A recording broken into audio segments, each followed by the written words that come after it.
continuación presentaremos la introducción de este trabajo de investigación.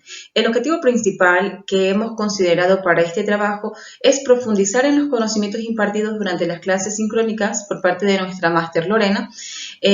También hemos creído importante abrir un debate sobre los modelos y su perspectiva tanto internalista como externalista. Se ha llevado a cabo un proceso sistemático y organizado. Hemos realizado la revisión de fuentes bibliográficas como Dialnet, Google Académico, etc.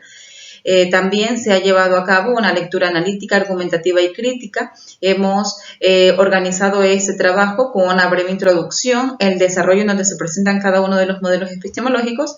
En esta parte del desarrollo también presentamos los autores principales de cada uno de los modelos, el año o el periodo en que estuvieron mayor tiempo en vigencia. Para nosotros es muy importante compartir con ustedes esta información. A continuación, mis compañeros compartirán la siguiente parte de los modelos epistemológicos. Compartimos uno de los primeros modelos que está centrado en las leyes invariantes de Comte. Comte es un autor que buscaba que esta corriente filosófica que él proponía estuviera centrada más en el conocimiento objetivo y que se centre en la realidad, es decir, que las respuestas estuvieran dadas a través de la ciencia. Este autor pretendía que con esta corriente filosófica se dejara de lado las creencias ideológicas y subjetivas, es decir, el pensamiento, los intereses y los sentimientos personales. Su corriente filosófica estuvo aproximadamente centrada a mediados del siglo XIX.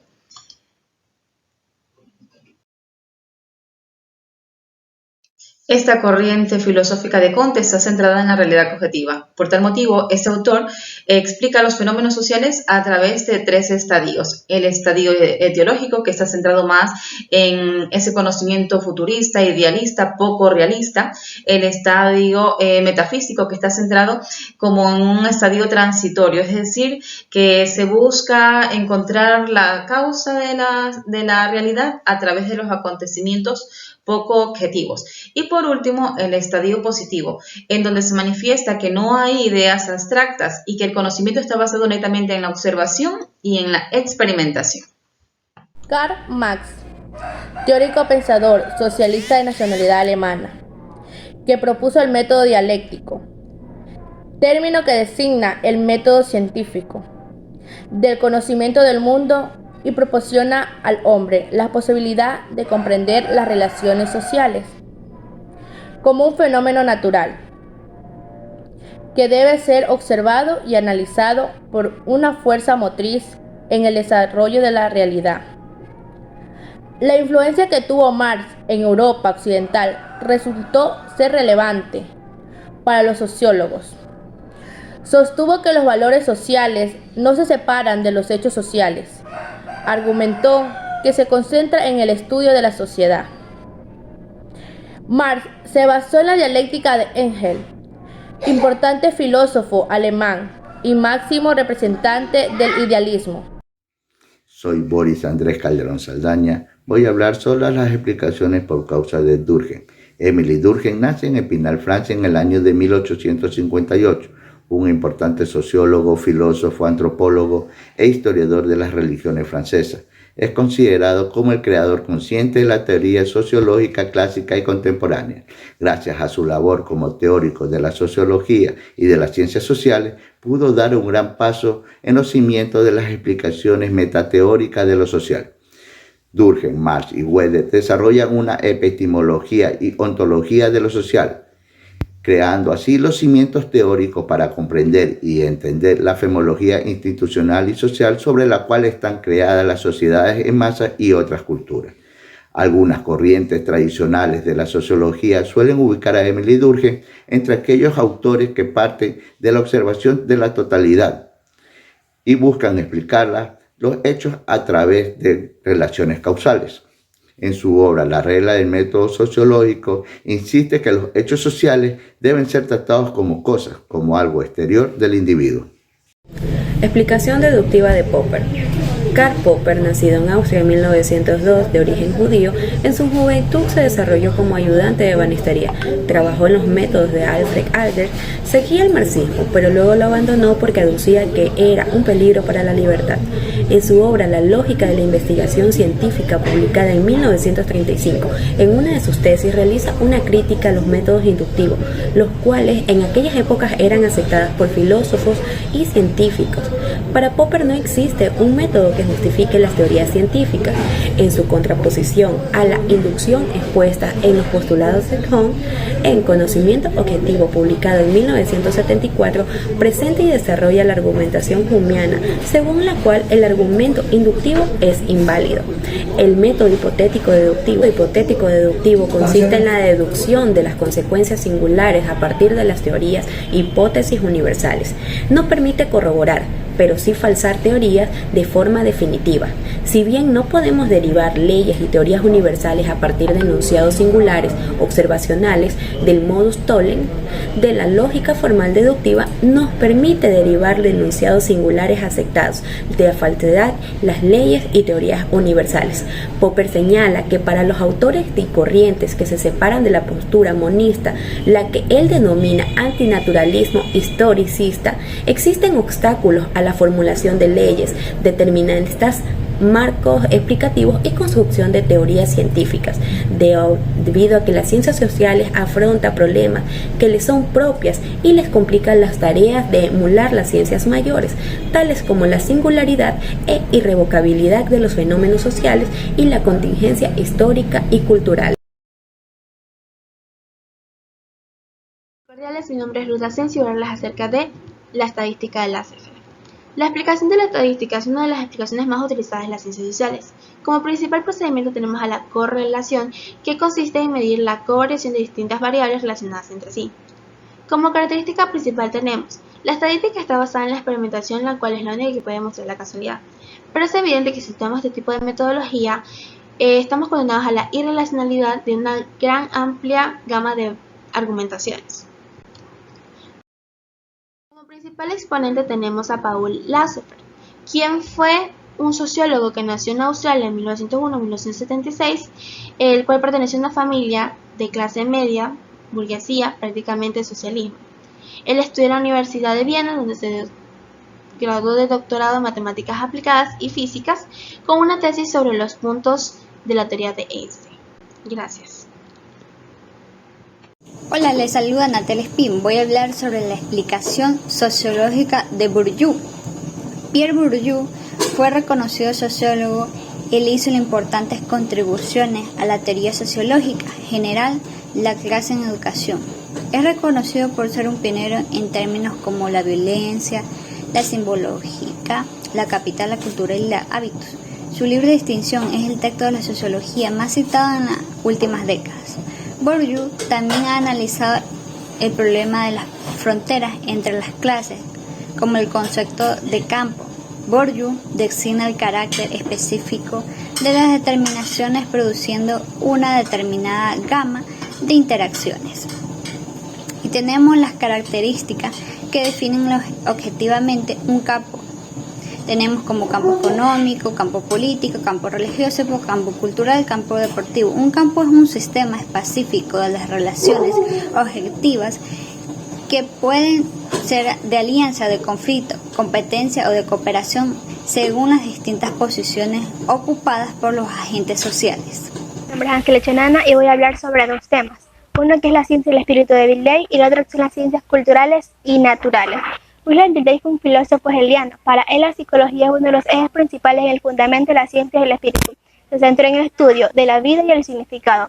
A partir de estos estudios filosóficos dirigió sus investigaciones a buscar los fundamentos de la ciencia espiritual, brindándola sin sustento científico y metodológico e independizándola de las ciencias naturales. En su obra Introducción a la ciencia del espíritu, Deleuze pretendía marcar una etapa importante en el desarrollo y en el análisis de la realidad. No solo centrarse en las cosas externas de la vida, sino más bien en las cosas personales, actividad que solo el sujeto puede conocer. Mencionó que para estudiar el comportamiento del ser humano no se le debía fragmentar, sino más bien unificar sus componentes, que son la inteligencia, las emociones y el comportamiento, haciendo énfasis en el carácter externalista. Deleuze clasificó en 3 categorías las distintas manifestaciones de la vida, que son las ideas, las acciones y las expresiones de la experiencia vivida. Ciencia cultural y ciencias naturales. Henry Ricker, filósofo alemán, trabajó en las caracterizaciones científicas de la historia, en descubrir la diferencia que hay entre las ciencias culturales de las naturales. Según Ricker, lo que hace que las ciencias culturales sean únicas a las naturales es que las acciones humanas no se deben separar de la valoración. La diferencia entre cultura y naturaleza se debe a la referencia a los valores. Los objetos tienen un valor cultural, que no es simplemente la materia con la que se elaboran ni las características internas, sino que es el valor que tiene para la sociedad lo que los hace diferentes. Ricker propone una subdivisión al término valor, denominándolo valor cultural. Los valores culturales influyen en los hechos de la realidad porque les dan una relevancia histórica, un significado, y que se basan en las evidencias para demostrar su existencia y la trascendencia de ese objeto. Gracias. Soy Mayli Jiménez y les hablaré acerca de los tipos ideales de Max Weber. Estos escritos datan del año 1904, en donde el sociólogo alemán Max Weber nos daría a conocer qué son los tipos ideales. También conocidos por sus siglas TIS o TI, hoy en día son una parte fundamental en debates acerca de la filosofía, de la metodología de las ciencias sociales y las humanidades. Con respecto a las ciencias sociales, un tipo ideal es conocido como una vara de medir la realidad, destacando así el papel de la idealización, teniendo consigo un concepto de utopía. ¿Qué es utopía? Algo que no es real. Este concepto es obtenido a partir de la exageración mental de distintos elementos que existen en la realidad. Es decir, tal construcción no debe tener una refutación lógica, ya que no pertenece al mundo real. Es así como llegamos a la conclusión de que un tipo ideal es un constructo mental que describe un mundo lógicamente posible, pero muy difícil de hallar en el mundo real. Muchas gracias.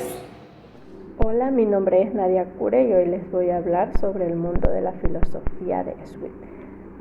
Alfred Schmitt fue sociólogo, filósofo austriaco de origen judío, fue el que introdujo la fenomenología en las ciencias sociales junto a Horsey al mismo tiempo que Max Weber. Expone una posibilidad diferente de entender y categorizar el conocimiento de lo subjetivo. Su obra la dedica al conocimiento del sentido común.